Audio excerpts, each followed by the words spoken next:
The following has been brought to you by SJP World Media. You're listening to In the Corner with Benny Mac. Unfiltered. People are starting to see exactly who you really are, and you're a hypocrite. Uncensored. What he's trying to say is Suplex City. And unforgiving. The only reason you were WWE Champion for a year is because Triple H didn't want to work Tuesday. Here's the man in the corner, Benny Mac. And that's the bottom line, because the great one said so. We are mere days away from the 2024 Royal Rumble match. And personally, I cannot wait for it. And Royal Rumble, as I said last week, my favourite event of the year, favourite match of the year, definitely the Royal Rumble matches. Always a favourite of mine. Joining me from across the pond, he's doing a run-in, or the breaststroke, maybe. Tyler joining me on here in the corner. How are you, buddy? Benny, it is always a pleasure to join you. And yes, I am doing a run-in again, and I just want to thank you for having me on. Mate, it's always a pleasure to have you on, chat some wrestling, and get your perspective on it, because especially what we're going to talk about in the opening segment of this show, because from the UK perspective, this is awesome. But I'm interested to know how it works over in the US in terms of, and what I'm talking about. If anybody hasn't known, you are obviously listening to the show on SJP World Media. I apologise, I should say that, but it does say at the top of the show anyway. But this is obviously In the Corner, episode 73, I think. But we're just going on, talking some wrestling. But Netflix have got the rights from January 2025, to stream, that's right, stream Raw. I assume live, like it's like on USA right now. And I believe it's... I would think so. It's for 10 years, isn't it? And it's for $500,000 per year. So a whopping $5 billion commitment by the streamer Netflix. And when I first saw this, I was like, oh, well, this will just be in the States. It actually says on the tweet, it actually says UK as well. So it actually affects all of us in a way. So now, USA Network, I think it's been about 31 years since WWE has been broadcast on that network. So obviously, once that day comes where Raw is no more, I'm sure there'll be like a farewell type show, I assume, to a degree. But obviously we're a long way from that yet. I mean, you guys, unfortunately, in the States, as far as I'm aware, have kind of lost the network already, haven't you, to Peacock? So No, we have. And I know you weren't a massive fan of the Peacock stream. You actually preferred the network, didn't you? If I remember rightly. I actually did prefer the network. Peacock's growing on me a little more because I do like how you can go back and research and understand a lot of the territorial wrestling, the other promotions that were competing against WWE, like WCW and ECW, and that whole library was very interesting. I have noticed on the WWE Network over here, Tyler, that quite a few of the old documentaries that I like to watch occasionally, or look back on, have like disappeared from the network. So whether this is a prelude, now I noticed this months ago. So whether this is a prelude to Netflix. Now I think last year, on this show, I can't remember if you were on with me, somewhere in the archive, I mentioned that there was a rumor about Netflix, but nothing ever seemed to come of it. And all of a sudden, here we are, 2025 January. A great time for Netflix to take it. Obviously, Royal Rumble, that's where we are right now. We're days away from it. We're going to talk about it. Right. The impression I'm getting, obviously, I'm sure loads of news is going to come out of this. Now, some people were saying, I saw online, about the pain of having Netflix in the States. Now, I'm assuming the network, USA Network, is a subscription type thing, or I have no idea. So I'm literally in your hands with this. So I know it's a network TV thing. So how does it really work for the US people? Because I don't really know. USA is normally available if you've got like YouTube TV or a lot of the streaming platforms, even cable. Normally, according to whatever package a customer has, USA Network should be available pretty normally to anyone. It's just according to if they've got the lower basic channels in those type of terms, or if they have unlimited channels, where it's pretty much USA always comes with a basic package. So if they prefer to go past just NBC, ABC, for example, something all of us can understand universally. Yeah. So most of the time, USA should be pretty available. Okay, so I feel like, I mean, kind of like we have B Sky B over here, or Sky TV over here. It's a subscription service package. It used to be a box that used to come to your house, and a satellite dish put outside your house, little ones, or I think there was a thing like cable like you have in the States. We had, I think it was years ago, called On Digital. So, but you get like a basic package with it regardless of what, like a base level. So USA is kind of on the base level of any sort of cable or subscription service, is kind of what I'm getting from you, yeah? That's exactly right. Okay. That's one way to describe it. It's pretty much with the basic standard of what you would get when you receive cable. And even your streaming platforms, even I think that would include satellite as well. Okay, cool. Because I don't know. Obviously, I see the logo USA Network, obviously, when I watch Raw every week, and I have done for the last 20-something years. I know it was on TNN at one point, but like obviously for a long time now, it's been back on USA, hasn't it? But I always remember seeing the logo. So yeah, it's a big deal for them to. I mean, but I think SmackDown is on Fox still, and I only the money compared to what Netflix have offered. Obviously, this is a 10-year deal. I think people are already wondering whether Netflix is going to eventually have all of the WWE products and like have like the back catalogue, what we had in the WWE Network. Obviously, there's so much to be thought of here and stuff. I mean, what do you think about? Do you have Netflix already? Because some people I've seen online are a bit annoyed by the fact they have to now get Netflix. I mean, is it something you already have? I do have Netflix. To answer the question, Benny, it makes sense that they would have a lot of the stuff that Peacock, NBC, Universal, who owns NBC, and I think USA as well, all those networks under their umbrella. I could see where people get annoyed, but I think Nick Khan, actually, I just came across it and read about where he stated that Peacock will still have a lot of the network related content. Okay. But Netflix, a lot of it will go like specials and a lot of the extravagant kind of things. From what I'm gathering, we're only speculating, but it's very fascinating, this conversation, when you're talking about TV rights deals and where Raw is going to go. SmackDown, we have heard that SmackDown probably will not be on Fox much longer. I'm also hearing maybe a rumor to USA, because if you recall, SmackDown used to be on the same network as Raw for a length of time as well. I think NXT's on USA as well, or it used to be, because it used to be NXT is still on USA, but I think coming up, I think I read where it was October of this very year, they're supposed to make the move to CW. Oh, okay. So it's all moving around then. Okay, well, it's a lot of moving parts. I mean, pretty much. That's a lot of money as well being put up by Netflix for WWE. Like, do you know what though? In terms of my personal view, I already have Netflix over here, and I tell you what, because obviously, as you know, I'm in the UK, so me to stay up and watch Raw is a bit of a pain anyway. I don't really do it anymore because of work, but to have the ability just to go click and watch this week's Raw on Netflix will be so much easier for me. So, a little bit selfishly, it will be easier for me going forward for this show. Where the other shows are going to end up, I have no idea. It's going to be interesting how Netflix develops and evolves, because I've always thought with Netflix, now this is not necessarily wrestling related, but I've always liked the idea of going like, I want to watch like 2 episodes of Brooklyn Nine-Nine, maybe an episode of Doctor Who, and maybe like a film. And I can like, if I could make a playlist and it would just play those things that I've selected, almost like a streaming thing, like the WWE Network used to have, didn't it? It used to have a live stream consistently going. They did. Which they still do here, by the way, but I just think it'd be quite cool, and it'd add Raw into it as well. It will be interesting to see going forward whether the rest of the WWE follows. We'll see how it pans out. Obviously, this only literally got announced, well, I think it's about 8 hours ago, 9 hours ago, 10 hours, or whatever it is now. It's been pretty recent. I believe it was just, if not yesterday. I mean, there's been so much news. Pardon Literally yesterday. There we go.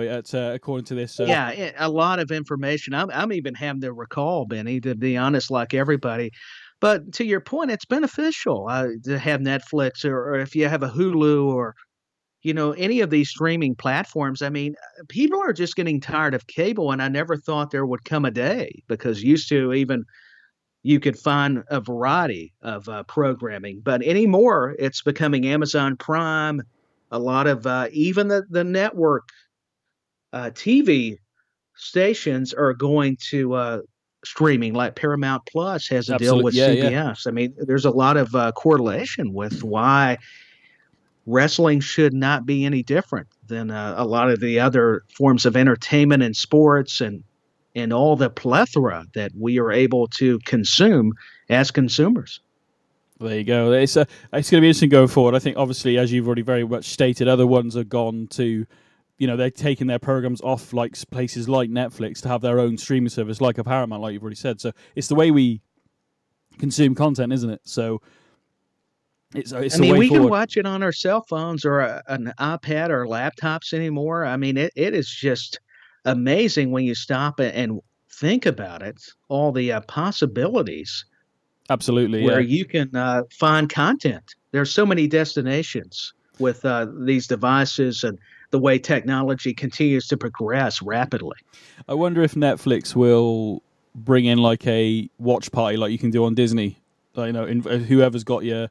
So if you've got Netflix, I've got Netflix, we could stream Raw and like interact with each other and chat to each other on, not necessarily chat, but do a little emojis as we're watching it or something like that, like you can on Disney Plus. You can do that. You can, if whoever's got it. I think, is it Disney Plus? Maybe it's Amazon. I know one of them does it. They might both do it actually, but you can stream a film and then as long as you've got the corresponding subscription, you can watch it with somebody via so you're watching it on your couch and I'm watching it on my couch. So do you know what I mean? It's just okay. See, I'm learning. I didn't know you could do it. Okay. It's an exciting thing. I think it's a good thing. It proves again that WWE moving with the times. Eventually, we got there. The product as a whole has been really good lately. Before we move on to Raw, I'm just reading this now, and I did see this earlier, but I didn't really read into it, and I know you know a little bit about it. Dwayne Johnson named board member of WWE parent TKO Group, and then granted full ownership of the Rock trademark as well. So the Rock Dwayne Johnson is actually on the board for the TKO, I assume on the wrestling side of things, but I could be wrong. I would think, but now that they run UFC 2 with the merger, I could see The Rock doing some stuff with the other brand, with the Ultimate Fighting Championship, additionally with the WWE side. But I would think it would be more related, knowing Nick Khan's an executive too, and Vince, and with Triple H. To me, the picture of Triple H with The Rock, it's remarkable to think of how their careers began. And they became such icons in the industry. And now look at them. They're both executives of this TKO group and Triple H before the merger in WWE. So I think we'll get more of The Rock doing these surprise appearances and running in. And possibly maybe a Roman Reigns Rock match seems even more plausible regarding this new role that he has with TKO. Yeah. Well, don't go too far ahead. Don't go. I've got some theories. I've got some ideas. I went ahead. See, leave it to me, Benny. I mean, you told me to run in, and I get so excited. Too excited. I don't blame you. Yeah, I know. We don't want to get too ahead of ourselves. We've got some discussion later on in the program. Well, we're kind of going to get to most of it now anyway, to be fair. We're going to talk Monday Night Raw, obviously. Royal Rumble is literally this weekend, this Saturday. We got, as this podcast comes out, it'll be a Thursday, so SmackDown is tomorrow night. Tag Team Championships are on the line on SmackDown as well, so obviously the whole Roman Reigns thing. I'm looking forward to the Fatal 4-Way. I'm not sure what's going to happen, but we'll get into that in a little bit. But you and me both. The New Day, and so, well, it's the Raw kicked off. We're not going to go match, but we're going to touch on some of the highlights here because the Raw kicked off with Seth in a knee brace and everything. I thought, oh my goodness. Obviously, I mentioned last week on the show that he tweaked his knee. Anybody watching knows this. Now, I couldn't find anything conclusive online. So, but I like the fact that he says he's not going anywhere. And I'm so glad about that. And the Gunther when Gunther came out and had had that little promo with, I say little, I'm not taking anything away from it. It was a bloody good promo. Now, is Seth's injury as bad as he says it is? I have no idea. Is it a case of maybe he's got an injury and it just needs a couple of weeks to heal, but they're doing the whole... Do you remember when Seth genuinely hurt his knee, didn't he, a long time ago? And he did. And genuinely was out. Severe. So I wonder if we're kind of playing on that a little bit, maybe. I don't know. But I couldn't find anything online, so I don't know about yourself. I couldn't find anything online to state whether this was a genuine injury. I mean, I'm going to read through this, obviously, as we go, but I couldn't find anything genuine. I'm not saying he hasn't hurt his knee. I just don't know whether what he's told us on Raw is actually the full truth, because, sometimes... Yeah, we just don't know how serious, to your point. Yeah, basically, yeah. So, I mean, anything you know about it at all, other than him coming out on Raw and saying it? Is it... I've only heard it's an MCL, I guess I'm saying that correctly, tear, like he was stating.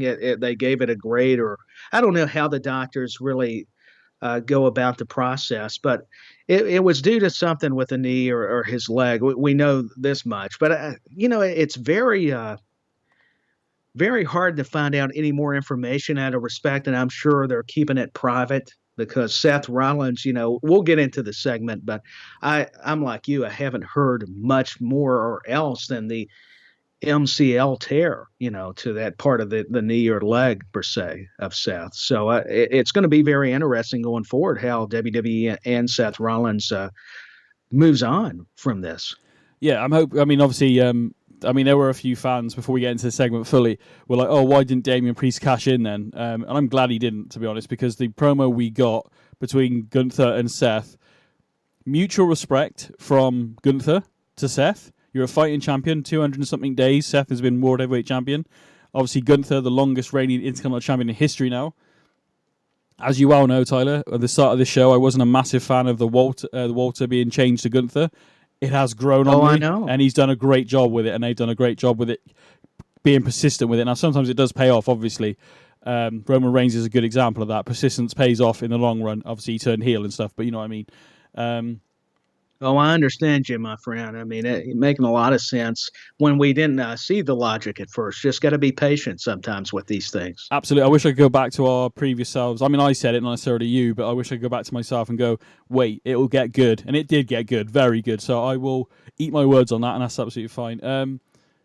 This leads into a lot of things a little bit later on, but the prospect of Gunther versus Seth Rollins, whether it's at WrestleMania, whether it's next week on Raw, whether it's Elimination Chamber, whatever, the prospect of it, I'm looking for. If it happens, I'm there for it.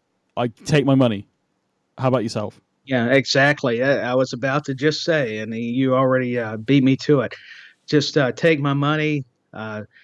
Let me be able to witness these two battle, and the kind of story, Benny, they could tell would just be magnificent. Well, let's talk about stories. We'll get into that a little bit. We will revisit Gunther, Seth. But if you haven't seen it, ladies and gents, I reckon I was going to play a clip of it. I haven't got it lined up, I'm afraid. But it was weird because Gunther's I wouldn't say Gunther was being overly nice, but he was giving respect where respect was due. But then said, "Oh, but I'm really good." Basically, he said, I'm paraphrasing a lot here, but it was a great way to start Raw off. And then I tell you what, to then have the New Day come out and attack Imperium in terms of Giovanni Vinci. Great to see him back, and Ludwig Kaiser. The match was brilliant. It ended in a double count out, but everybody going through that table in the crowd and stuff. The crowd were there for it, and actually to see a different side of New Day is probably the wrong thing to say because we have seen it in the past. But to see when their backs against the wall, the New Day can fight. So yeah, it's just been a long time, and this is the kind of the rivalry to stir up more of the emotional side of New Day. I would like to see the New Day versus Imperium. I mean, we'll go through the Rumble matches in a bit, but this match has not been announced or anything for Rumble, so I assume this will carry on past Rumble, maybe into Elimination Chamber, possibly. Maybe they'll do a tag team Elimination Chamber thing, maybe, because it's in Perth, I believe, right? So, yeah, it's in Australia, and listen, I'm definitely going to be watching that later because for us over here, we are so conditioned because a lot of the premium live events are normally held in the continental United States of America. But I think it's awesome for Australia to have a PLE and to have Rhea Ripley on the poster. But I think I read where it's like 5 a.m. or something there, or maybe it's our time, 5 a.m. I'm even confused. So I will be watching it later. Trust me. Yeah, I'm looking forward to the Race Chamber. Obviously, we've got Rumble. I loved the, I think it was Jay Uso comes over with some ice packs on the New Day after the Brawl went down. And then we get the backstage interviewer interviewing the New Day. And I love the way the camera was positioned because we saw Damage Control on Raw. I love stuff like that. I love stuff like that where you're watching this interview and you go, what are they doing here? Because they're SmackDown superstars, obviously.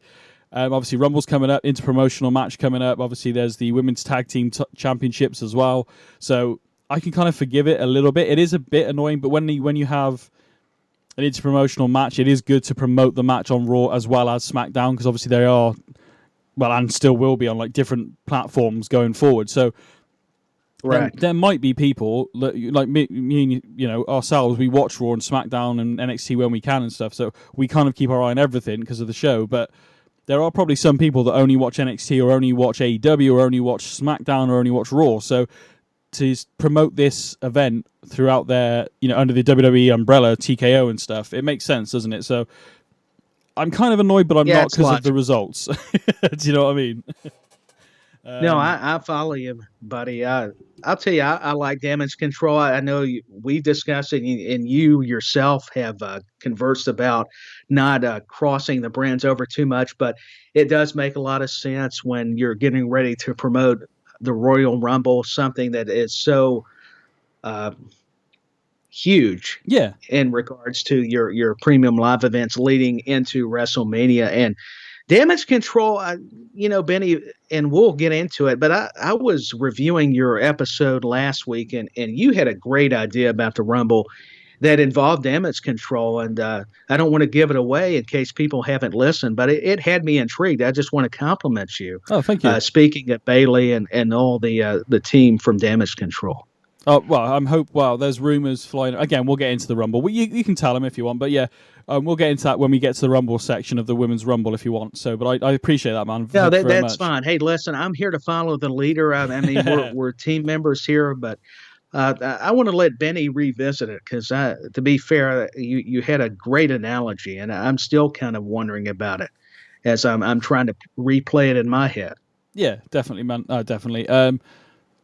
I mean, in terms of matches on Raw, we seem to have, there's a good sort of dynamic now with it where the program just flows for me now. I don't know why it does. I mean, am I thinking on a week-to-week basis, Triple H is in charge? I'm not really, but the shows are better.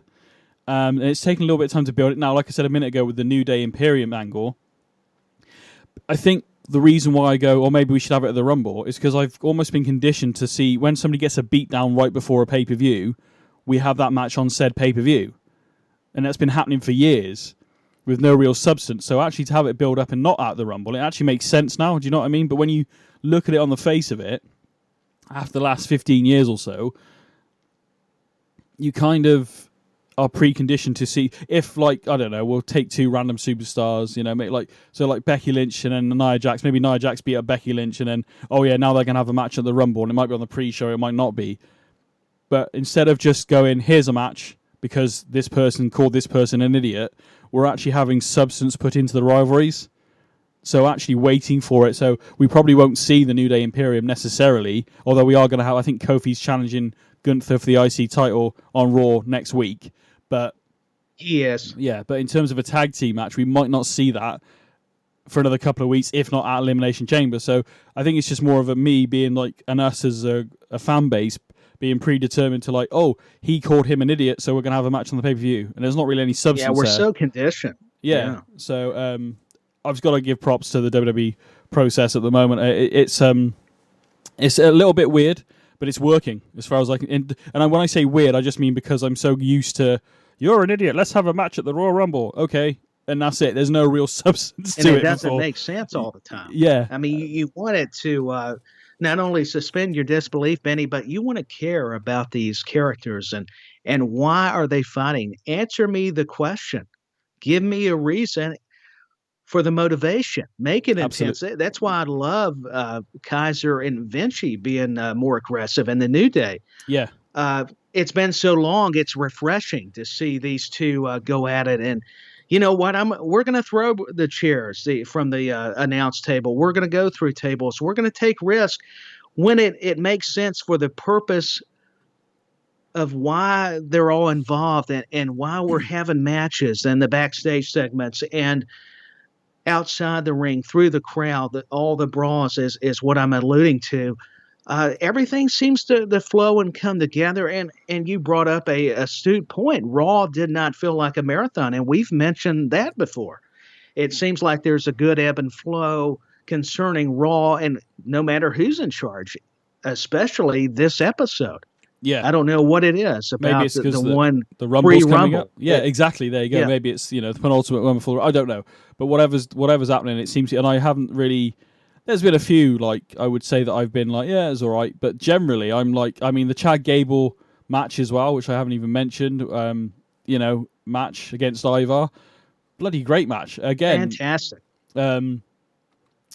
I don't get me wrong. I said last week on the show the Cody Rhodes CM Punk come face to face. Obviously, I was a bit, but why? And now I know they were both in AEW and stuff like that. So, but I'm not aware of any sort of stuff going on between those two in that company. But I could be wrong on that because I don't watch it.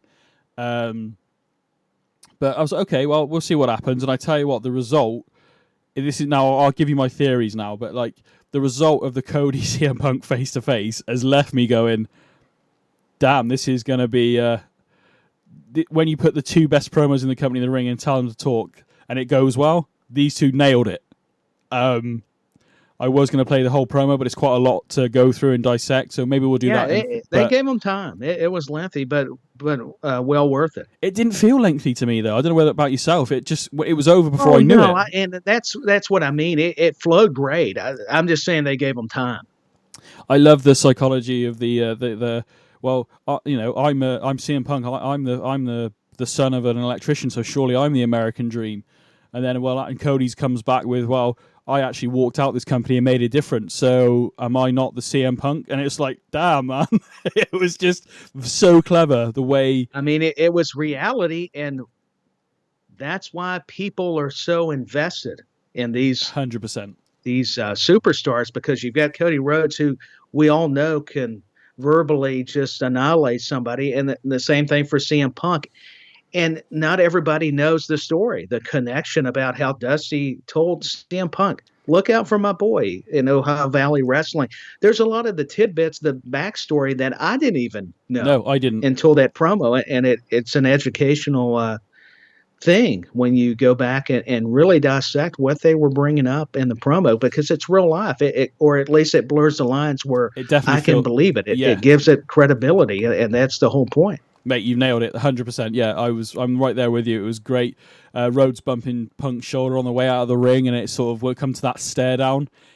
It felt tense watching it. I was like, this is good. I was just like, I'm here. I said I'm here for this with the Seth Gunther thing a minute ago. I am 100% here for Cody versus CM Punk at some point. And then it escalated, right? Yeah, absolutely. I thought maybe they were going to come to blows, but I'm glad they saved it for Rumble. Absolutely. You don't always have to have it, but it left you wondering, like you were saying. They were face-to-face. Punk's the one that engaged Cody before he left the ring, and I thought it was going to go down for a little bit.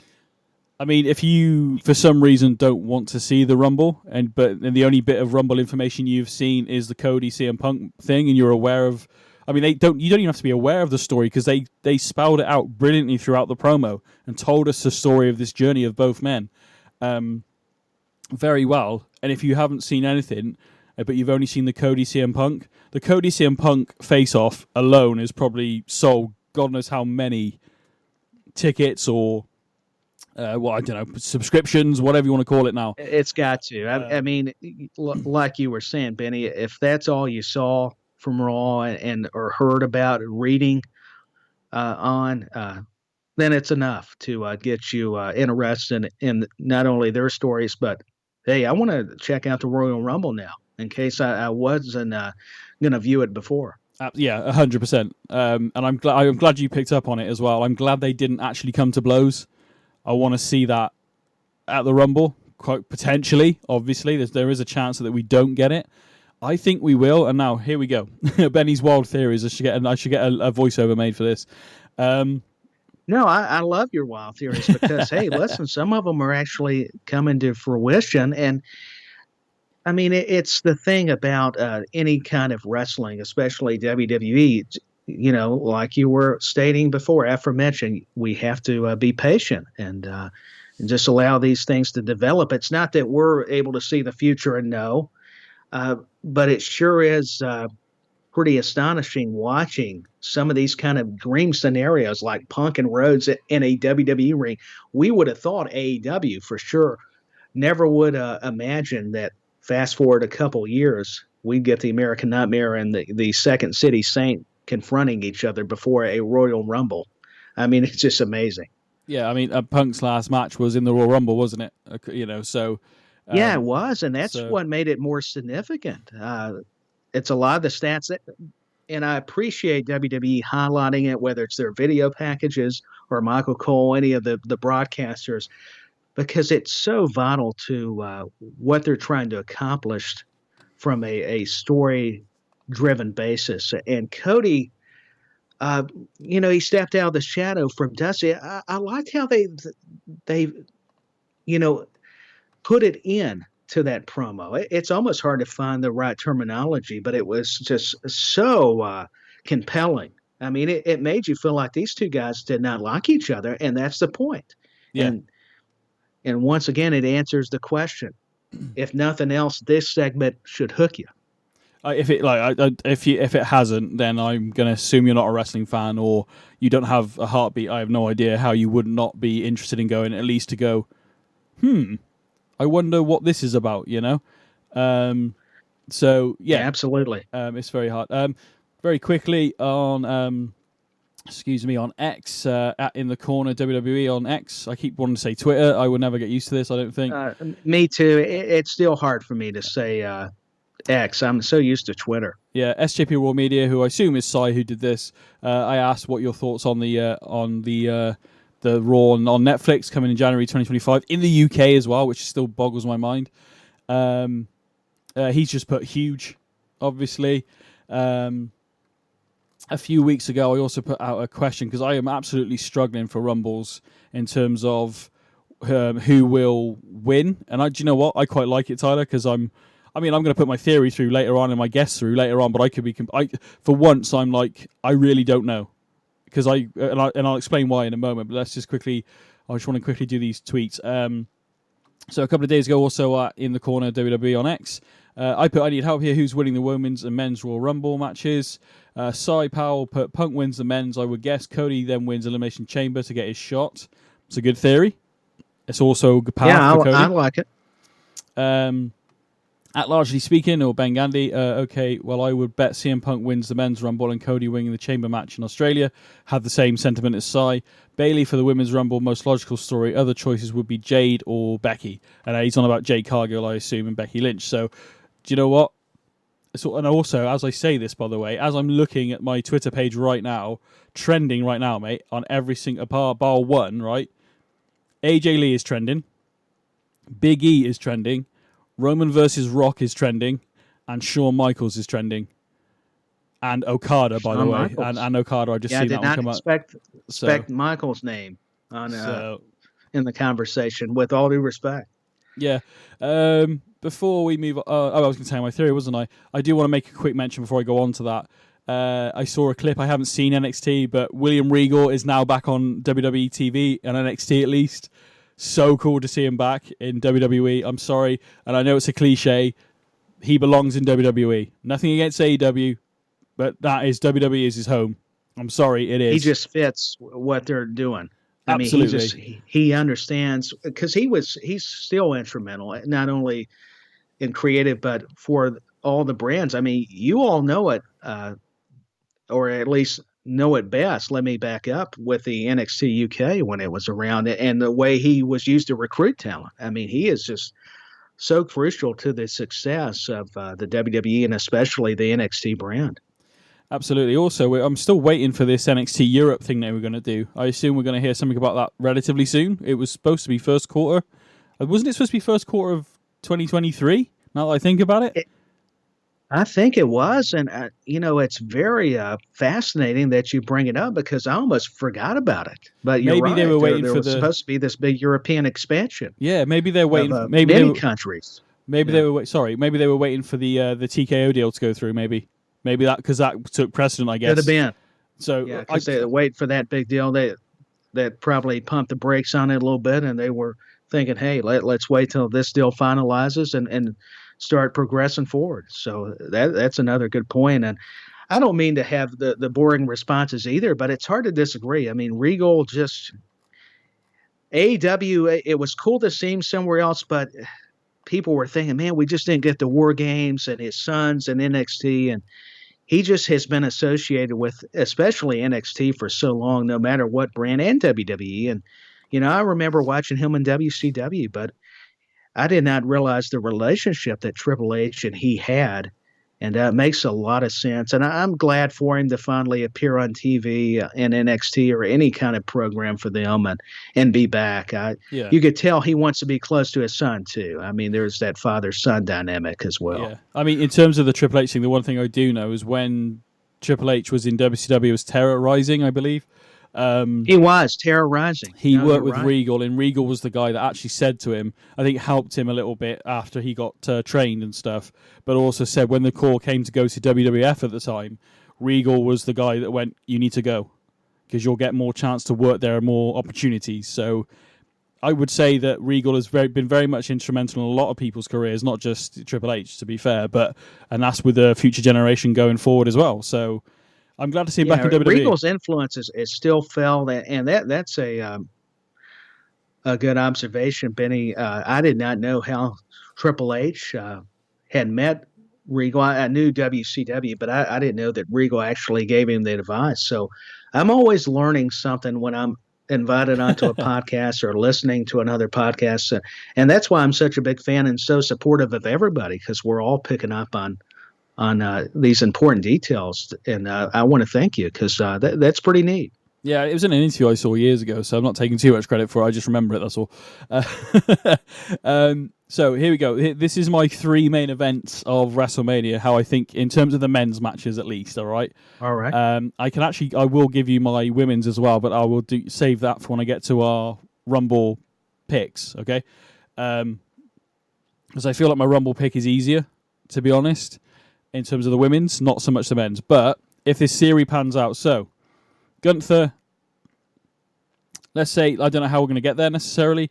Let's say it's Gunther versus Seth at WrestleMania. Great showing last year from Gunther in the Royal Rumble. Obviously, longest reigning Intercontinental Champion. He's got to go somewhere. And the only left place for him to go is World Heavyweight Championship, or a world title at least. So I'm actually there, as I said earlier, Seth versus Gunther, I think could potentially be the night 1 main event, to be honest. I'm actually going to go out on a limb here and say Cody and CM Punk, neither one will win the Rumble, because ultimately they will eliminate each other in some way, shape or form. And actually, at WrestleMania, we might have Cody versus CM Punk. I think there's big money in that, and that could be, again, night 1. And then what about finishing the story? I'm sure a lot of you are shouting at the radios or your phones or whatever. Rock versus Roman. I'm still staying with he doesn't necessarily need to finish it this year either, because there's a lot of momentum with finishing the story that you can play out for a long time. So I think Rock and Roman is a good chance to do that at WrestleMania this year, and it should be for the title, and Roman should, potentially go over. I don't think Rock needs the championship, to be fair. Now, Roman could potentially lose the title this weekend, but I feel they are so close to Hogan that not so much, and I feel like Roman will... I'm not sure on the days, Tyler, because I know it's roughly SummerSlam-ish time. I'm not certain either. But Cody could quite easily win the WWE Championship at SummerSlam. Doesn't have to be WrestleMania. SummerSlam's a big deal. SummerSlam is a major show. And then you've got for Cody going forward all the people that you've got for him that you could have him face, whether the brand shake-up, you could have another CM Punk Cody story. Maybe we have a few more hard times for Cody. CM Punk maybe beats Cody at Mania.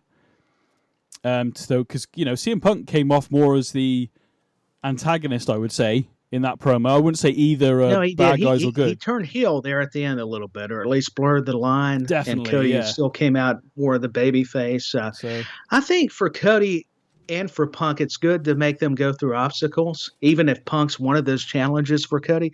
That's what I mean by, and Benny, me and you have talked about it on previous episodes concerning Rhodes' finishing the story. There's a lot of people wanting to finish the story. Remember, Drew McIntyre wants to finish his story. So does CM Punk. Seth Rollins is still in the mix. A lot of people you just mentioned, and those who may be returning. And I don't know that this is a segment. One of the ideas I had for the Men's Royal Rumble is I like Gunther versus Seth Rollins, but there's always been this chatter. And, I know you can't always believe rumors, but in this case, I believe it's true. I think Brock Lesnar comes out that would be cool. During the Rumble, and we get a confrontation with Gunther. And maybe that can set up something, even if it's before Mania. But, you could still have the Seth Gunther stuff. But I wouldn't mind seeing a feud between those two while Brock is still, if he's got more dates, according to how his contract is. To me, as much as I like the Seth Gunther interaction on Raw, I don't know. Brock, when Gunther actually admitted it, Brock's one of the people he looks up to and he wants to face. I think now that if Lesnar does appear at the Rumble as one of the surprises or just returns, even if they just play it and tease it, it doesn't mean they got to rush into a match. Just give us a little bit to say, hey, we might get this. I mean, you could even go down the route of Gunther wins the heavyweight championship. Seth might have to take some time off if his knee is as bad as they're making out to be. I assume it is. I think they're just going to rest him up now pretty much. I think it's pretty serious. Yeah, I think he was trying to play it tough, but you could tell the emotion and with the fans, too. A lot of people were expecting him to have to surrender his title, which I'm glad that maybe at least if he could go through Mania to where we could get that match. But God bless him, because I couldn't even imagine any athlete or including a wrestler having to work through the kind of pain that they do. I mean, so many times they have to work through injuries. But this list of superstars that are apart from Bobby Lashley, I think everybody else on this list is a Raw superstar. So, like, let's say Seth, goes to WrestleMania, retains title against whoever, but he could literally go against anybody. CM Punk, Nakamura, McIntyre again, Gunther, Damian Priest, Kofi King, Brock Lesnar. There's so many people. And let's not forget about Priest either, because I don't want to seem like, because it's hard to remember everybody. I'm like you, Benny. I wanted to say I kind of like that. I don't know exactly who's going to win either Rumble matches between the men's or the women's, because you got to think about surprises. Are they going to factor in?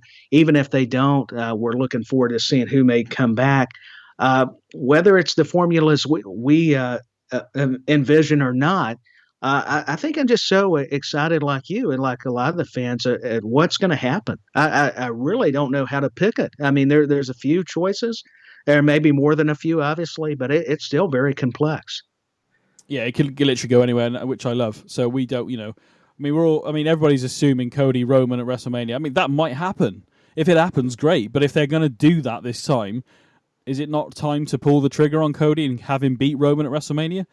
But then if their goal is to beat Hogan's run, then we've got to wait a bit longer. So, but I've always had it in my head that eventually Roman will lose the title, but quite possibly he's got to lose. But I think that may be their motivation. We're only speculating here that it's due to the records, chasing Hogan. I don't know about San Martino, because even as long as Reigns has had it, Bruno's runs have been historic. I mean, he had it for a lot of time. during his separate or maybe one initial run. I can't recall. I'd have to go back and do the research on it. All right, so there's been a lot of the parallels, but definitely I can see them trying to break Hogan's and surpass Hulk Hogan.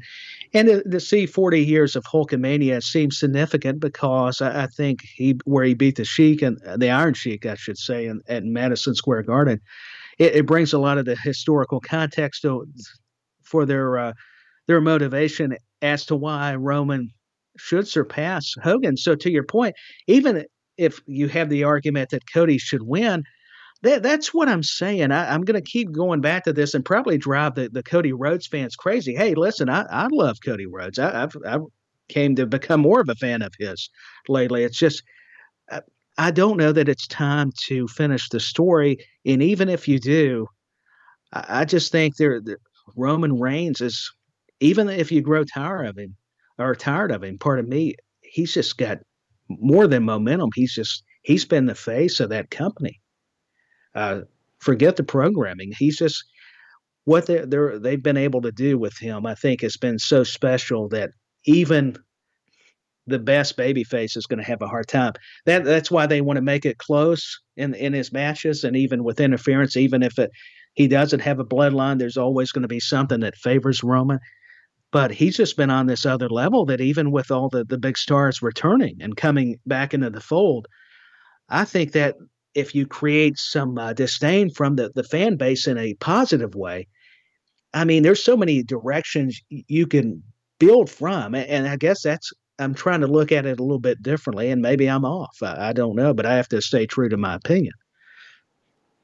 Hey, we don't know. And that's, again, we've already touched on this, but like, it's definitely going to be fun to watch whatever happens. In terms of the title reigns, now I took this screenshot on my phone on Saturday, so you got to add a few days. Obviously, it's Thursday when the show comes out, but Roman Reigns is fourth, and this was again, like I said, I took the screenshot on Saturday with 1,238.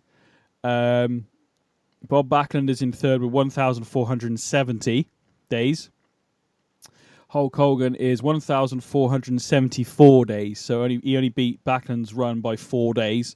And then obviously, as you already mentioned, Bruno Sammartino is 2,803. So it's a staggering stat. I mean, that's what I was saying or alluding to earlier or momentarily about Sammartino. Even as impressive as Reigns' title reign has been, pardon the pun, and he may go as long as Bruno, the way they're positioning him. I just kind of have doubts it may go that far, but who knows? They've went this long. I mean, we don't have the answers, but it's fun to think about, to your point. And Bob Backlund, how can I forget about Backlund? Because I think Backlund was the champion before Sheik, and then when Hogan got it, if I'm not mistaken. I have to do my homework, but it's making me think now, hey, I need to look this up when we're done. So we could be in for a long while. Obviously, Roman can't compete as much because of his health issues, which I didn't really know about till a couple of weeks ago.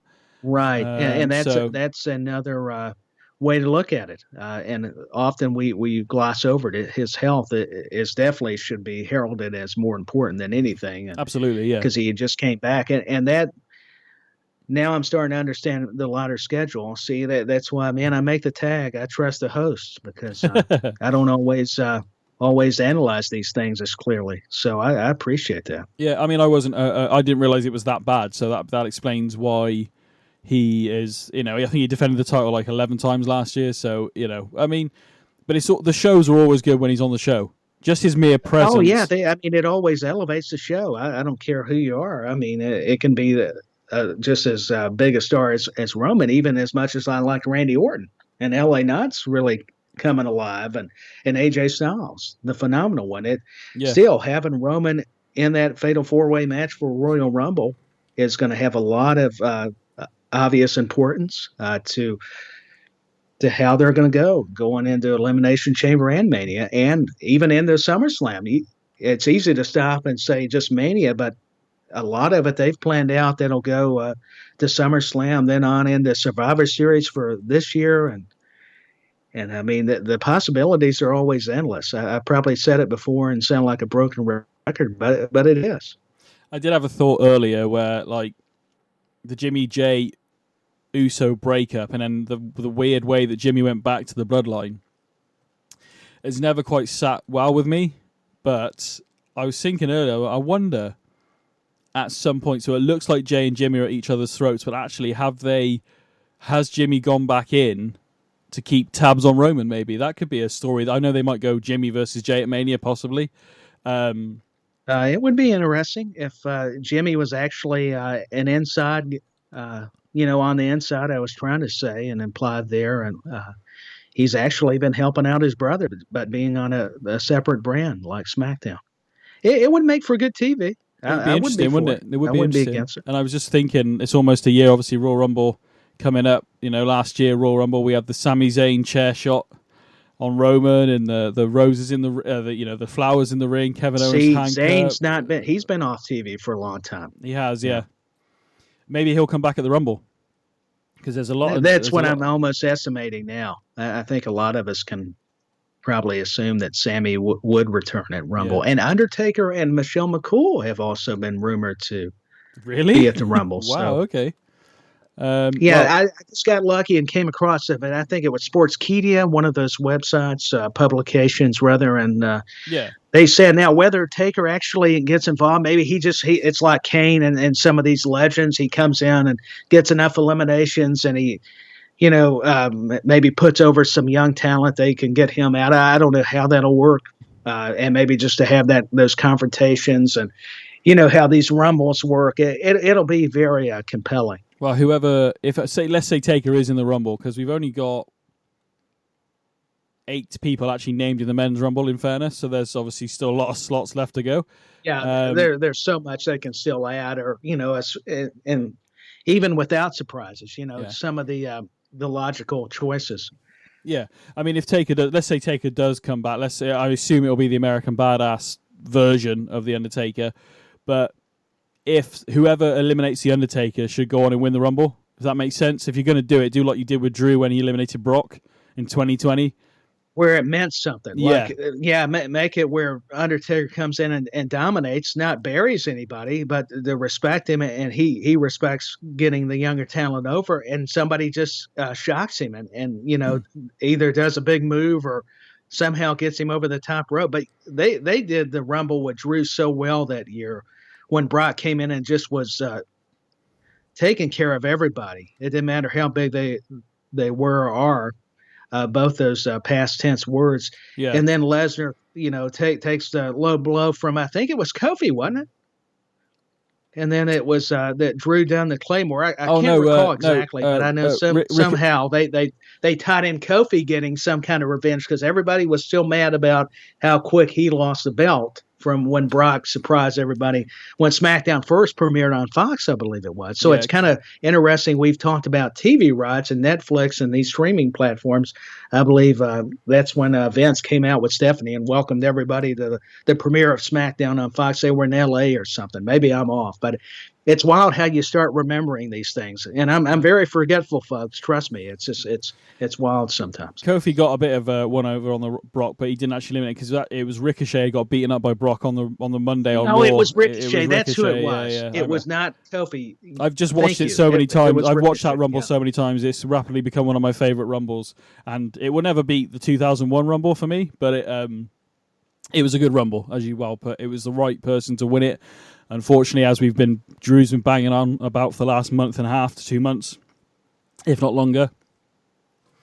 Obviously, missing out on a crowd at Mania, which is a shame. I felt sorry. It was disappointing for all of us and for Drew. And I think that's what's good about his promos. I mean, Drew McIntyre is somebody that everybody's longed for him to become more of a heel, because he's done the babyface role going back to being the champion. And it makes a lot of sense, because he's grown tired of pleasing everybody. He's been that guy. It's time for him to be himself again. And I like how they were patient with it. They were slowly building at it, and all of a sudden we're starting to see shades of the Drew McIntyre that was first in the company. But as this new invigorated guy that won the title, that came back, worked his way back through NXT and stuff, and the journey in Impact Wrestling and all the other promotions after not being successful and knowing, hey, listen, Cody and Punk aren't the only ones. There's a lot of us that had to return and get better. So I love the aspect that they're adding into his promo work, and it's resonating because it's got a lot of truth. He's still not. I mean, the match he had against Damian Priest this past week was actually pretty good. It was a good main event. It was a good match. But it's still not quite. He's not quite flipped yet. I don't know whether he is going to flip to heel. It makes sense that he would, but they could actually make him go more psychotic because I mean he has embodied more of a vicious side than what we're even seeing. So it's still building, I guess. Yeah. The main event was, and I don't want to cut you off any out of respect, but I was just agreeing.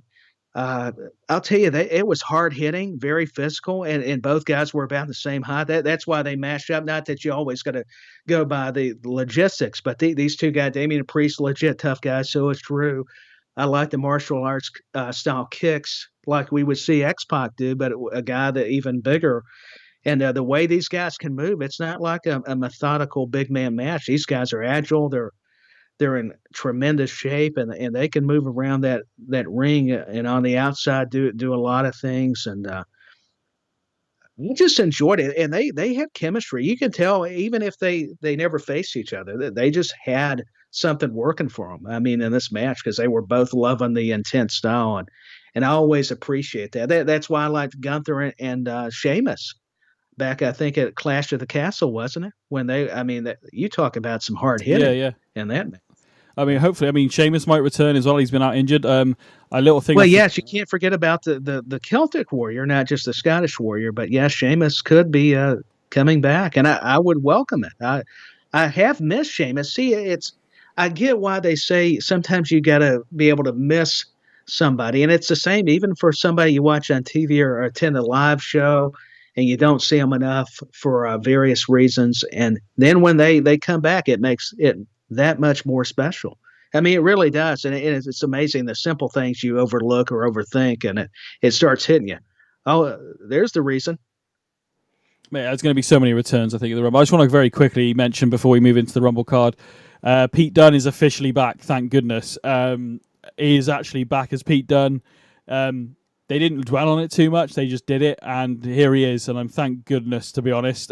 The Butch thing, they tried. I know you were a big proponent. I think so many were because you get why they had to do the character change, and you've been open about it, BenNy, where you weren't crazy about Gunther at first, but he was one of the few, even under Vince, that could embody and embrace it and make it work. I mean, even though Butch was kind of this scrappy character. I think I'm borrowing from some of your terminology from your last episode because I'm such a fan of what you do by yourself or whoever you have on with you. And it just, Pete Dunne, he just had that resume. And you just knew with Tyler Bate, it's somebody that had to talk sense. The segment at the restaurant from a couple of weeks ago now, and then seeing Pete Dunne and Pretty Deadly. I may not be crazy about their presentation. I get it. They're trying to be more sports entertainment. That's where that all comes in. But Pete Dunne's more of your like wrestler. I could see that guy wrestling not just in Europe, but if back in the territory days, you could see him bouncing around to Tyler Bate. That's why my appreciation for them is keeps going up. Even if I didn't know a whole lot about these two, I'm with you. The Bruiserweight is back. Yeah, they're growing on me. I'm not crazy about them at the moment, but the reaction they gave for Pete Dunne was brilliant. And I just feel like when by him becoming Butch, it just because he had spent so long in NXT UK and NXT and was the first United Kingdom and he wasn't the first, he was the second United Kingdom champion, I beg your pardon. It just almost like seemed that didn't matter, but we all saw it and it was like, why though? But yeah, he survived it. He kept going. He tried to make it work. And it was started, but he was becoming more since Triple H has taken over. I feel, and maybe a bit before, he was becoming more and more Pete Dunne. And we didn't really hear him speak a lot, to be honest. Butch was more this like just growling type. He was more of a comedy character. Let's face it. He was nothing like how Pete Dunne was. I mean, this was him portraying a different character. And I get it. You have to evolve, but. Don't fix something that's not broken has always been my philosophy. I don't know whether Vince just thinks because it's NXT, it's like the Indies, so nobody would have watched it necessarily on the main roster. Well, people do. I think Vince, his philosophy to your point is different, and we're not burying Vince. It's you can tell it's just two different visions, and Triple H has built a rapport, with all these people from the NXT brands, and now Shawn Michaels, Regal, all these guys. They kind of understand it. They respected Vince, what he wanted to do, even if they disagreed. And now that Triple H and all the creative have more control, they're able to implement more of the ideas that they feel work, and that's why the fans are reacting in such a positive way. Yeah, it was cool to see him come back as that. I called it last week, and I think it was obvious that it was happening, but I loved it. The Royal Rumble match card, as it stands here, I'm only literally seeing like 4 things.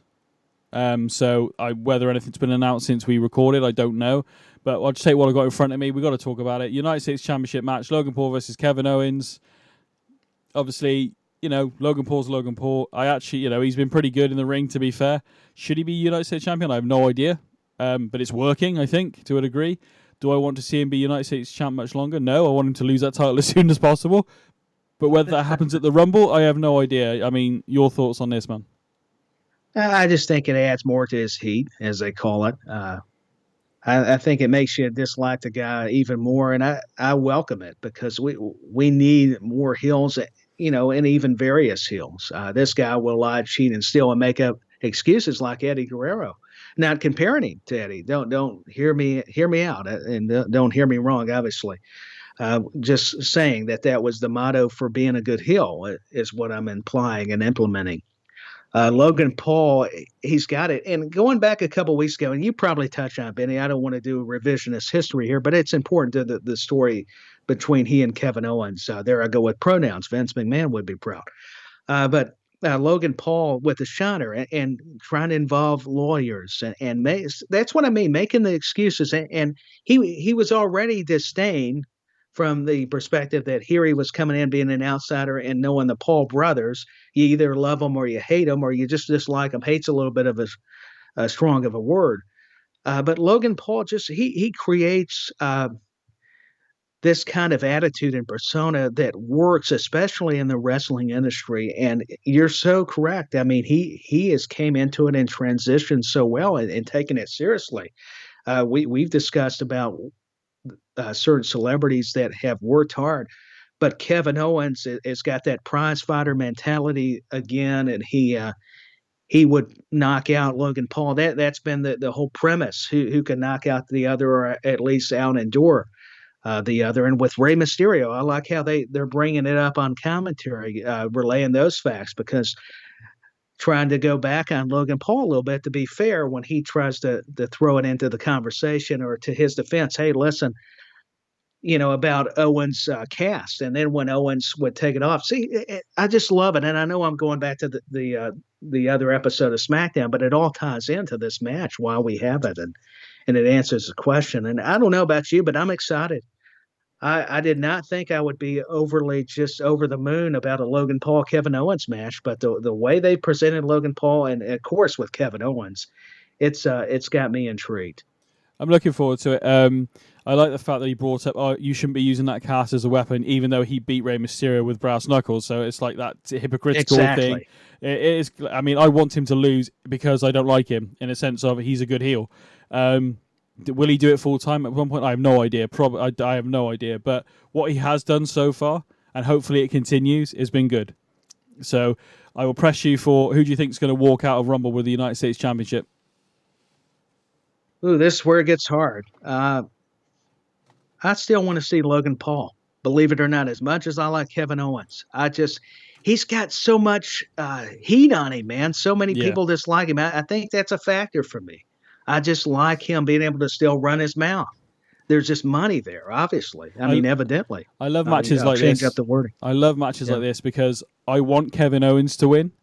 But I think you're right. I think Logan Paul's walking out with the United States Championship. Now it might be a cheater's way. Maybe do you know what? Logan Paul retaining and then having to defend the United States Championship in an elimination chamber could be interesting, because that will be a whole new dynamic. Yeah, it would for be him. a whole nother challenge for him. Absolutely, and that you could build to it right away. Yeah, I'm gonna have to go with you. I'm gonna have to go with you. Don't get me wrong. My heart is gonna be, come on, Kevin, but I think Logan Paul's going to leave Royal Rumble with the United States Championship. I just think he's going to find a way, or there'll be something where Owens thinks he's got him, and Logan Paul will find a way to survive. Kevin Owens will probably set up one of his contraptions. I think it's just a standard match, isn't it? It's a regular contest. I believe so, unless they change it, which can happen. But I haven't read really, which don't mean anything. Don't take my word for it. But yeah, obviously we're recording on Wednesday, ladies and gents, so by Thursday it might have changed. Yeah, I mean, things can alter. All right, then. We're going to do the Rumbles last because it's Royal Rumble. We should do them last. I know it's not necessarily going to be the main event. I assume the main event's going to be the Fatal 4-Way for the undisputed WWE Universal Championship. Obviously, Roman's going to defend against Randy Orton, AJ Styles, and LA Knight. I don't think we're going to necessarily. I love what's been happening. I love the Nick Aldis thing. We're going to lean into that a little bit because the GM, Nick Aldis, has been absolutely amazing. I like the authority that he's given. I like the fact that he's not letting the Bloodline push him around. Now, whether he stays as a face GM all the time, probably not. But, at the moment, he's on fire. I love the dynamic that we're seeing between a GM and the said superstars. So, I mean, your thoughts on Nick Aldis, mate, and then any thoughts you've got on the Fatal 4-Way, and then obviously your who you think is going to win and walk out with the championship. Nick Aldis, you touched on it. He's so smooth. He dresses sharp. He looks incredible as usual, and was a great NWA champion before getting to WWE. Was vital in helping that brand.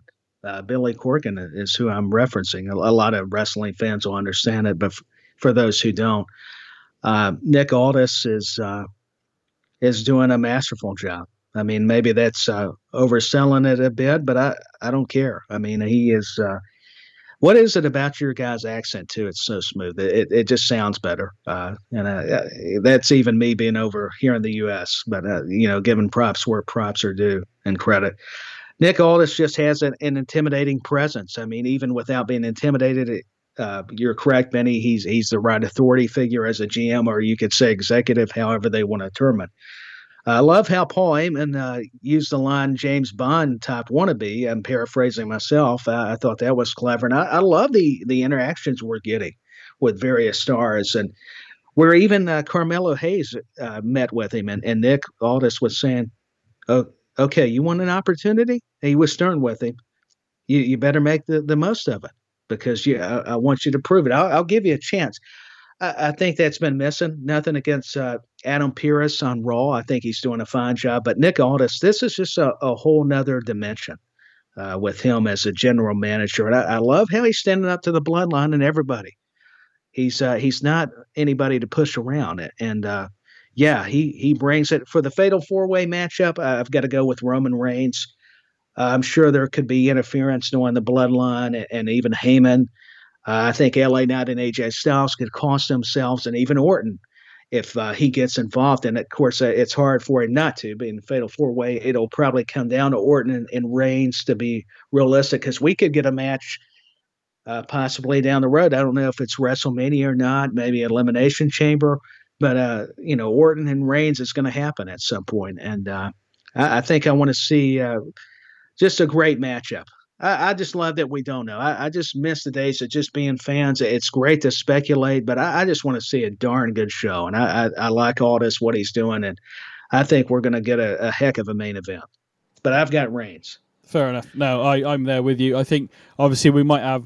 we're going to have interference. Fatal 4-Way is no disqualification, isn't there? You can do it in a way where, yeah, all right, true. AJ Styles might get pinned. Randy Orton might get pinned. I doubt it. LA Knight might get pinned, but if you do it in a way where the Bloodline come out and beat everybody up, it doesn't really matter who was pinned, because there's the asterisk over it. Oh, he's cheated again, or used the Bloodline to remain champion, which could lead into that Elimination Chamber, which we spoke about earlier. So, very quickly, I don't know if you're aware of this, Nick Aldis. Now you have a TV show called American Gladiators. We had it as Gladiators over here. Nick Aldis was actually a gladiator when they tried to revive it around 2010, 2011, something like that, 2000, somewhere between 2008 and 2011. They tried to bring gladiators back over here in the UK, and Nick Aldis played the gladiator Oblivion. I believe it was Oblivion, so I could be wrong. Well, he fits, man. I mean, the guy's physique, I mean, he definitely, I didn't know that, but I mean, I could see it. It was only because the gladiators have started again over here in the UK. So it's just brought back a load of memories from that, really. And I was, I remember the Sky TV we talked about earlier. It's ironic how that's worked, really. Right. But yeah, I mean, it's all tied in. I mean, even when we've got discussing more about the wrestling portion, which is always fun. The only quick point I was going to bring up, and BenNy, was when you were saying maybe if LA Knight gets pinned, well, then he can't really say anything about against AJ Styles or Randy Orton or anybody else, because at Crown Jewel, that kind of all goes away a little bit if he gets pinned. So that's very fascinating if he does get pinned. Yeah, it's interesting to see where it goes. And again, I think we're both. I think most people are thinking. Don't get me wrong, because they're all like, "Oh yeah, Randy versus Cody could be good." But I just feel like if you're going to have your biggest babyface in Cody, let's face it, quite easily the biggest babyface in WWE right now, having him beat Roman, whoever beats Roman, let's assume it is Cody, is going to have such a platform to go forward with, regardless, even if it's not Cody. It's going to help him so much. Yeah, but it makes sense that it is Cody at the moment. But we'll see what happens. I think Roman retains. I agree with you. Men's Raw Rumble we're going to go with next, because I have it lays into what I spoke about last week, which you've alluded to earlier. But the Men's Raw Rumble match, mate, I am absolutely, even though I put forward these matches earlier, I'm still struggling to see who is going to win this. It could be nobody on this list that I have in front of me. It could not be. I'm a big fan of. If they don't have to do it, obviously, but they could do CM Punk versus Cody at WrestleMania, based on that promo we had. It could be absolutely amazing. So why not? But I'd be for it if they do. I'm going to break my own rules here. I will allow sort of 2 picks. All right, but no, hey, it's your show, and I don't blame you. Rumble only comes once a year. I mean, it's hard not to think Cody, isn't it, or CM Punk, to be honest. But it's tough. Those two seem like favorites, but like you said, I'll let you continue because this is interesting. I am gonna say quite possibly Cody Rhodes. I'm not going to be. I'm actually, if Cody wins it, or Punk wins it, or Drew McIntyre wins it, or Gunther wins, I wouldn't be unhappy with either of those, because there's so many superstars. Now, let's face it, to be honest, that Fatal 4-Way we're talking about might be before the Rumble. One of these guys, if not all of these guys, who don't win, say Roman does retain, Randy, AJ, and LA Knight could enter the Rumble, in theory, assuming that the Fatal 4-Way is not the main event, but the Royal Rumble is. They could, and maybe they do. I mean, that may make it even more exciting, to be honest, if they did have the Fatal 4-Way prior to the Men's Royal Rumble match. Because wasn't it Lesnar a couple years ago that he got beat, or maybe he even won, and he entered the Rumble due to the match being before the Rumble? Yeah, I know what you're on about. Yeah. Oh, God, that was quite a few years ago. I can't remember when it Yeah, that exactly was. I went way back. Well, I say way back. It's not that far, but... but do you know what? It would make sense for the Fatal 4-Way to be main event, because then if let's say Cody is the winner of the Rumble match, why wait until Raw or SmackDown? Why not come and confront the Tribal Chief just after he's defended the title in a Fatal 4-Way?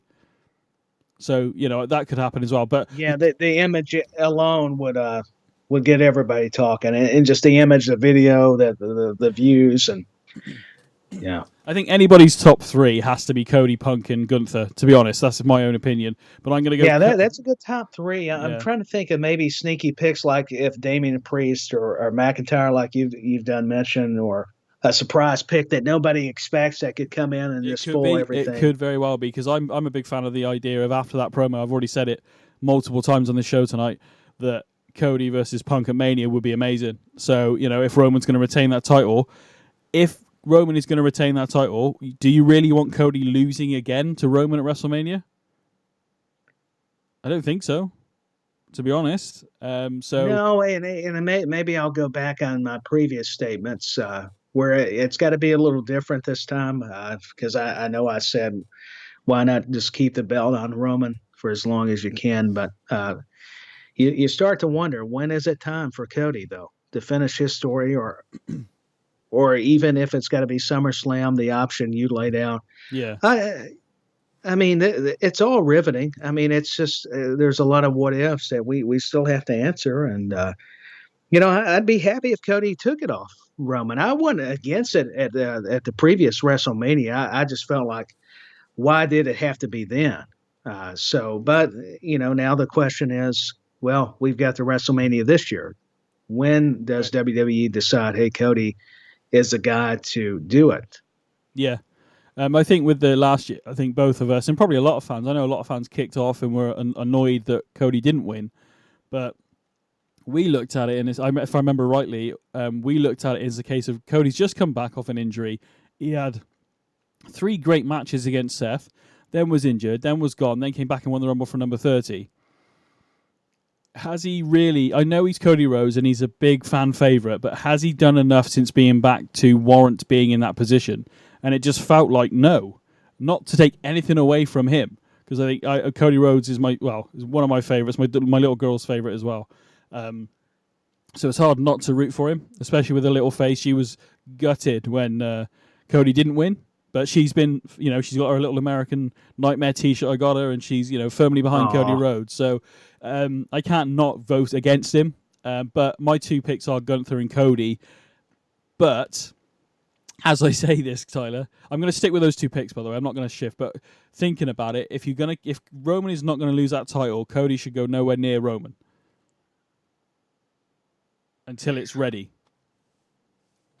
Mm-hmm. And 2, if The Rock is in play, which I think he would be, especially now. I mean, even before the news of him being a part of TKO, seeing him out there against Jinder and mentioning the head of the table, and then him actually revealing that there was supposed to be plans in Hollywood, but it ended up being Cody versus Roman, which I like too, but I think everybody's been clamoring for, hey, we need that Rock Roman match. So, and you could do it on a separate night because it's a 2-night format. So you could still have Cody versus Roman, but you would probably want to do Rock versus Roman before you would do Cody, naturally, because the chance of Roman actually losing the belt, where, like you said and stated previously, The Rock, it's not going to hurt him if he don't defeat Roman. But I suppose if you do... I'm not a big fan of that suggestion, because I've heard other people. I'm not dissing you. I just feel like that's not the way to go, but that's just my personal opinion, obviously. But you could go that way, because then if Roman loses to Cody and loses the title, his mind is not going to be in the head of the table thing with The Rock, so The Rock could beat Roman as well. So he could lose 2 consecutive nights, which I don't know is... I mean, I want to see Rock versus Roman as much as the next person. It will be big money. I just don't know if I want to see him defeat Roman, but I mean, they might do it. They might surprise us and go, hey, Rock's going to beat him, and maybe we get Rock Cody. I've heard the rumor that maybe it's a triple threat between Cody, Roman, and The Rock, which would be cool, but it kind of defeats the purpose of, shouldn't Cody and Roman get the rematch, the one-on-one? Absolutely. No, I agree with you 100% with that. So, I mean, your pick, did you put a pick through? I can't remember, because we've kind of... I did put a pick through. I think we got to talking about theories, because it's fun to kind of we get off kilter, even though it still relates. It's hard to me. I'm trying to... The thing is the surprises. Who's returning? Exactly, who's going to make that impact right away and be somebody that could really change up the game? And I think that's always going to be there. But I'm with you. I think I'm going to have to go Cody, Punk, and Gunther myself. I know I'm probably sounding boring. Normally we disagree a little more, but it's tough around this time of year. It really is, because I feel like it's a guessing game. I mean, there's no way around it. And I'm thinking that's 3 guys I can see. Drew, I'll tell you what. Let me change it up just for the fun sake, and I may be totally off. But okay, I'm gonna put Drew, Damian, and I'm gonna go Gunther. This may be crazy, but I'm just gonna change it up, and I'll keep Gunther and put Damian and Drew in the slots. So not Punk at all for you then? Wow. Okay. Well, and I know people are going to think I'm crazy, but you brought up something that made me kind of change my opinion in a good way. you thought maybe if Punk eliminates Cody or Cody vice versa, maybe that'll be the next feud before we even get to Cody and Roman. And it may not happen at Mania. Maybe they do it at SummerSlam. So I'm kind of thinking even further ahead than WrestleMania, actually. Yeah. Credit to you for bringing it up. So I know people are thinking, gosh, he's lost it. How can you not pick Punk? But I don't know. I don't think you can forget about the wild card that is Damian Priest and what Drew's capable of. I mean, I don't and know what some of these other stars. There's so much to involve. I mean, it does make it very difficult. I'm even laughing. I'm like, I was going to pick Cody, put Punk and keep Gunther, but now you think about Priest, McIntyre, some of these main event stars. Heck, if it went for the main event, I'd say Orton, Styles, and Knott could easily be in it, and the Usos. And if Sami Zayn, I mean, that's what I'm saying. I'll probably regret my picks. Not that I'm going to regret them seriously, but if I didn't pick Punk, but I'm going to have to follow my gut a little bit. I just think we're in a very good position for the men's Rumble this year, and both to a degree, but men's especially, where you could see any of those winning it. CM Punk, Cody, Bobby Lashley, Gunther, Drew McIntyre. Well, and see, Lashley's another one. See, it's so hard to remember. Even the people from SmackDown. That's why I was trying to want to include them, like you were saying, because it's easy to say Raw, and you've got SmackDown. Who knows from NXT? Who might not that they need to win, but they may affect somebody that could win. I don't know. I like the idea of Cody versus Punk at WrestleMania. To be honest with you. And then, I do too. I think that's why I didn't mind not picking Punk or Rhodes. Yeah, because you brought up a pretty fascinating point. What if we got them one-on-one, especially with the promo, where you tease it like, "Hey, these guys are going to win and finish their stories," but it's not exactly going to happen the way we think it is. And go somewhere else. I mean, you could even to get them to WrestleMania, you don't even necessarily have to have them eliminate each other. You could have Solo and Jimmy of the Bloodline trying to stop them. Cody especially, then Punk, and then maybe they team at Elimination Chamber against the Bloodline, but something goes wrong in the Elimination Chamber match, or not the match, at Elimination Chamber, sorry, and it leads to them, because that promo now, whether WWE meant for that promo to be as good as it was, I have no idea, or whether that was their intention, but the promo those two guys gave on Raw this past week makes me want to see Cody versus Punk at Mania now. It makes you want to have more of the match between those two, if nothing, whatever happens. If nothing else is what I was going to say. And Benny, I'll tell you, when you get two guys or women that can verbally joust like those two can, and I mean, it makes the match more fun and appealing. I mean, because not only do they can work in the ring, they can also back it up on the mic. And I mean, it's just they had me hooked. 100%. Which was the point. I mean, they had the whole crowd and who was watching, like us as fans. I was like, we want to see Punk and Rhodes now. This kind of changed our narrative. And maybe they didn't know this, obviously, at the top of Raw, because the promo hadn't been done yet between Cody and Punk, but the Gunther Seth one was brilliant. Unless I did actually say somewhere in the past year on the show, before the break, that I think maybe they're setting Gunther up for next year. He went the distance.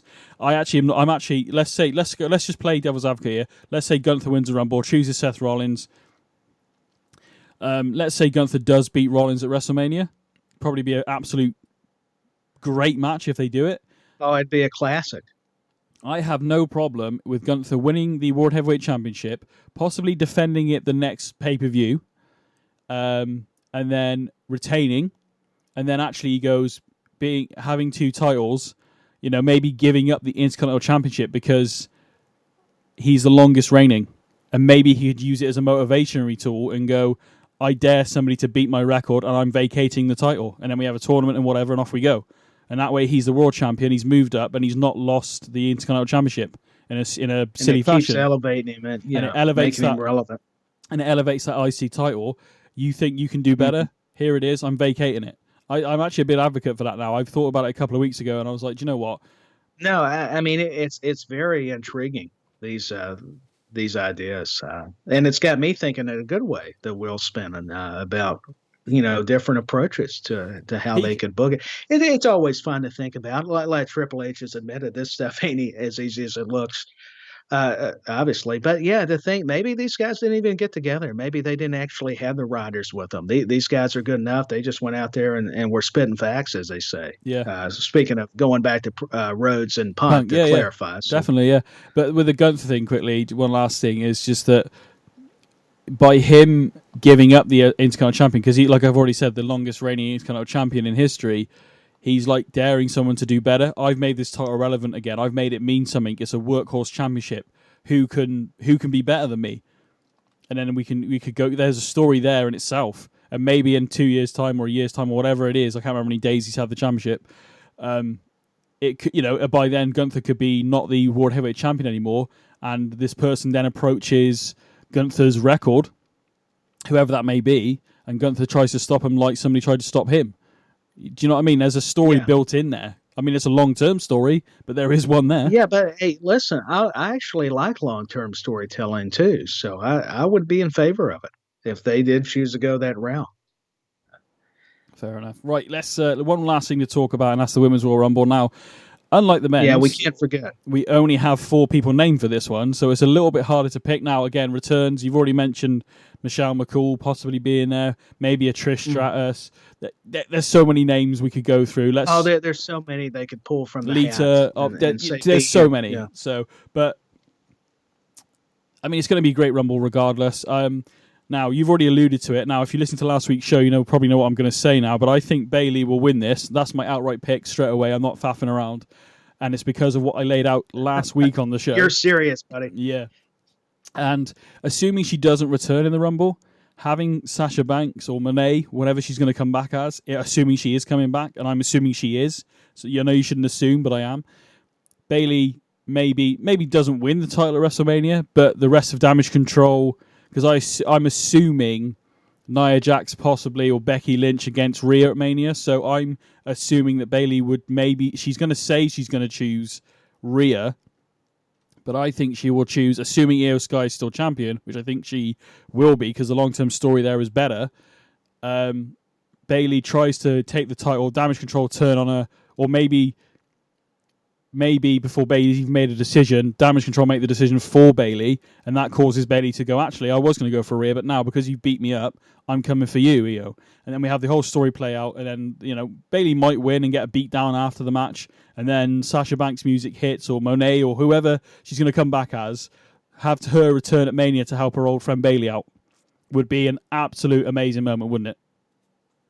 Yeah, I mean, a great concept. And it makes a lot of sense. If Banks does return at the Rumble and you could go to it through Elimination Chamber and into Mania, because they have been telling the dissension in the ranks, so to speak, about Bayley and Damage Control. Kairi Sane and Asuka and Dakota Kai and Io Sky, one of the women's world champions. So, yeah, why should it just be Rhea? Even though, not Becky, too many B's, names starting with B's here.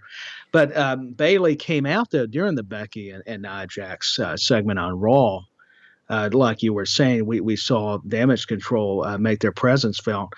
And, Bayley did mention Rhea, but how do we know that could just be something to sow the seeds? It's not that we don't want to see that match eventually, but I think we would love to see also her against Sky. And how do we get there? And you're depicting it pretty cleverly with having, if Banks indeed does return, there's a history with between her and Bayley, and it would be somebody that could be on her side if Damage Control does indeed do this turn, which at least it's looking like they could. I don't think. I mean, Sasha might return in the Rumble, but I kind of don't want her to. I want her to return. Okay, I see what you're saying. I thought you meant it. Maybe no. I did hear Mania. I do like, I get where you were going with Mania. But Bayley, my apologies. Yeah. Bayley to win the Rumble, but unless Sasha returns, I guess maybe Sasha. But Bayley to win the Rumble and it to go on to WrestleMania to the point where Damage Control finally turn on, or maybe they've turned on Bayley a couple of weeks prior to WrestleMania, and Bayley's outnumbered by this group she put together. I think Dakota Kai might be a little bit conflicted, maybe not, but yeah, she could be one of those X factors because she's, who knows if she'll join Damage Control or possibly even join Bayley, and if Banks is a part of it. we could have another faction building where, hey, it evens up the odds. Well, I am noticing with Damage Control that, because obviously Oscar and what's she come back as now? Io Shirai, is it? And oh no, Kairi Sane. Sorry, beg your pardon. Kairi Sane. My bad. They're not being referred to as a tag team going forward as Damage Control. They're being called the Kabuki Warriors. So I think that's laying the groundwork for we are separate. Yes, we joined Damage Control in air quotes, but I feel like we are having that. You can see it happening, can't you? But I think because they're challenging Chance and Carter on the SmackDown before Rumble, and they came out and attacked them on Raw. Yeah, so it's sowing the seeds, to your point. Yeah. But yeah, I think it would be good to have Sasha Banks return at WrestleMania to help Bayley, is what I'm getting at with the whole Damage Control story. It'd be another layer to it. And maybe Bayley becomes champion. I don't know. But either way, if they bring Sasha Banks back at Mania... None of us do, Benny, but it's fun to think about it. And I don't think it's a bad idea at all. Actually, it's a good one, what you laid out. What do you think now in terms of the Rumble? It's hard to pick because we literally have 4 people as we sit here. It's so hard to pick, and I'm going to seem obvious too because it's just the way when they don't add enough, and that's what makes it exciting. This is going to seem unpopular, but I got to say I think I've got to pick Nia Jax as one, believe it or not. I know people are going to think I've lost it, but... No, it makes sense. What's going on at the moment, it makes sense. So. No, I think it does too. I mean, and I will say it looks like she's improved her game in the ring. As long, and I like how her and Becky worked, and I hate not to include the man in this argument, but I think I'm with you. Bayley's overdue. I think she deserves to go over in the Rumble. So, either way, I've got Jax or Bayley winning the women's side of things. Awesome. Tyler, always great chatting to you about some wrestling, especially Royal Rumble. Man, it's always my honor, Benny.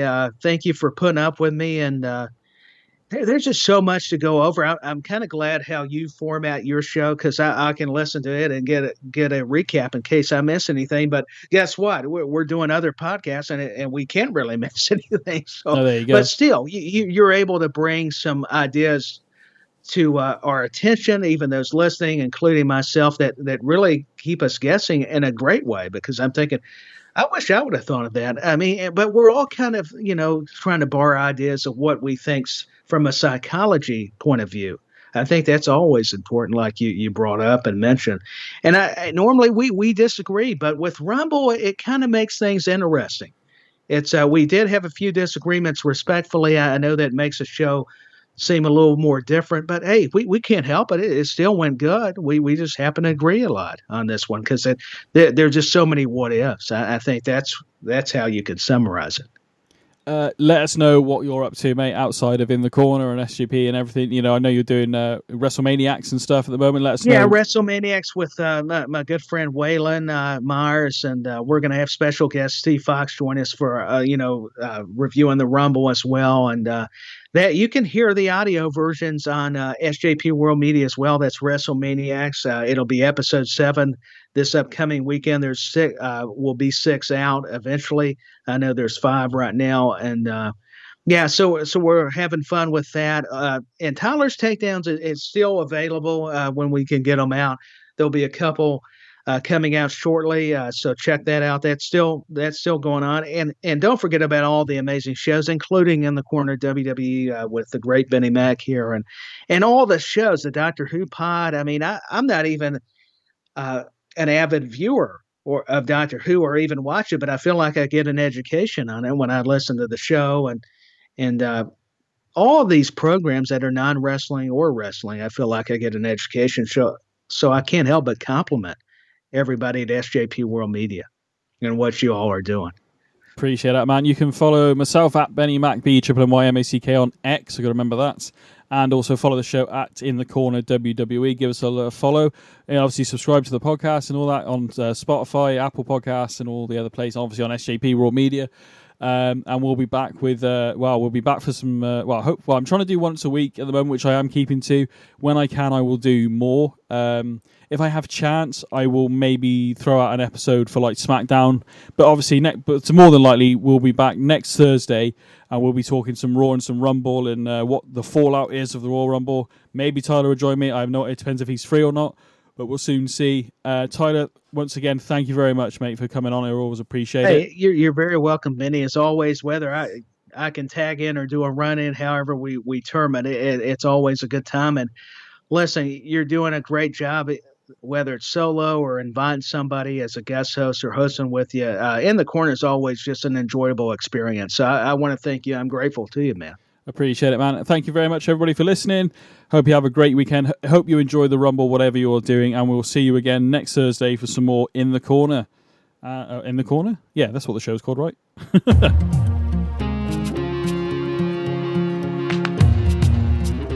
Loved what you've heard on this week's episode?